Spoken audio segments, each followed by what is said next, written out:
أعوذ بالله من الشيطان الرجيم. بسم الله الرحمن الرحيم.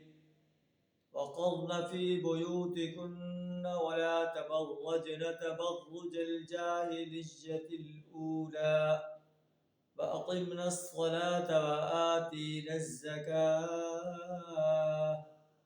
وأطعنا الله ورسوله إنما يريد الله ليذهب عنكم الرجس أهل البيت ويطهركم تطهيرا.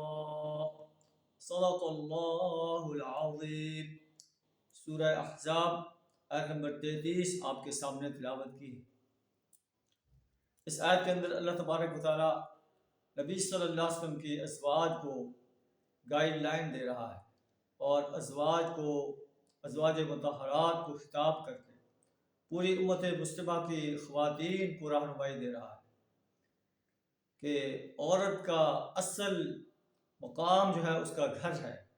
اپنے گھر کے اندر عورت قرار پکڑے. گھر سے جب باہر نکلے تو اپنے آپ کو باپرد کر کے نکلے، اپنے آپ کو ڈھانپ کر نکلے. اس کا چہرہ عیاں نہ ہو، اس کے جسم کے اعضاء جو ہیں عیاں نہ ہوں، وہ زیب و زینت کر کے گھر سے باہر نہ نکلے اور گھر میں قرار پکڑتے ہوئے جو ہے اپنے گھر کی حفاظت کرے، بچوں کی تربیت کرے، اپنے شوہر کی عزت کی حفاظت کرے. اگر اسے تعلیم حاصل کرنی ہے تو یہ اسٹیٹ کا فرض ہے کہ ایسے تعلیمی ادارے ان کے لیے مہیا کرے جن میں صرف خواتین جو ہے تعلیم حاصل کریں اور خواتین ہی ان کی اساتذہ ہوں، مخلوط ماحول نہ ہو.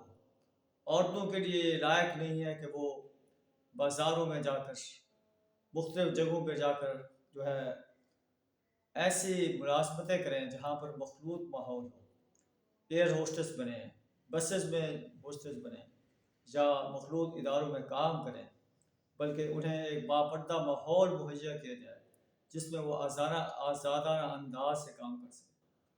وقرن فی بیوتکن، عورتیں اپنے گھروں میں، نبی صلی اللہ علیہ وسلم کے ازواج اپنے گھروں میں قرار پکڑیں، اور پھر پوری مسلم خواتین وہ بھی اپنے گھروں میں قرار پکڑیں اور جاہلیت کی سجدت کے ساتھ گھروں سے باہر نہ نکلیں، اور اقیمنا الصلاۃ، نماز کو قائم کریں، آتینا الزکاۃ، زکوٰۃ کو ادا کریں، واطیعنا اللہ ورسولہ، اللہ اور اس کے رسول صلی اللہ علیہ وسلم کی اطاعت کریں. اللہ چاہتا ہے کہ ان سے گندگی کو دور کر دے. لیذھب عنکم الرجس اہل البیت، اللہ چاہتا ہے کہ اہل بیت سے، نبی صلی اللہ علیہ وسلم کی ازواج سے، ازواج مطہرات سے گندگی کو دور کر دے اور انہیں پاک صاف کر دے، پاکیزہ بنا دے. وَيُطَهِّرَكُمْ تَطْهِيرًا، اور انہیں پاک صاف کر دے. اس سے ازواج مطہرات مراد ہیں، آپ کی بیویاں مراد ہیں، اہل بیت سے بیٹیاں مراد ہیں.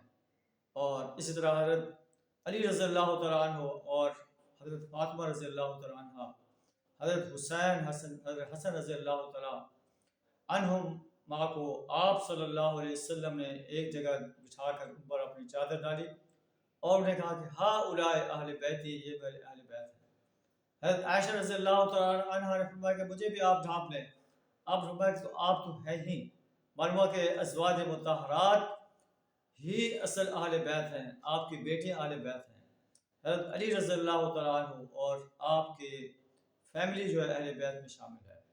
تو اللہ سے دعا ہمیں ان سنہری ہدایات کو اپنانے کی توفیق عطا فرمائے، اپنی خواتین کو بھی ان سنہری ہدایات پر کار بند رہنے کی توفیق عطا فرمائے.